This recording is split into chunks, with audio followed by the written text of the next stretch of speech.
பட்டினத்தாரின் ஞான புலம்பல். உணவைதான் சாப்பிட்டேன், எப்படி மலமானது? உயிரோடு தானே இருந்தேன், எப்படி இறந்து போனேன்? மலம்தான் உணவாக இருந்ததா, இல்லை மரணம்தான் வாழ்வாய் இருந்ததா?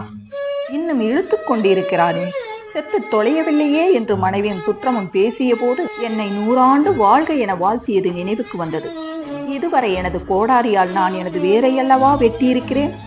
நான் விரும்பியவை எல்லாம் என்னை வெறுத்து கொண்டிருக்கின்றன. இளமையாய் இருக்கும் போதே முதுமையை பழகி இருக்க வேண்டும். அறுசுவை உணவை தேடி தேடி உண்ணும் போதே அது மலமாகும் என்று உணர்ந்திருந்தால் அடுத்தவர் உணவை நான் பறித்திருக்க மாட்டேன்.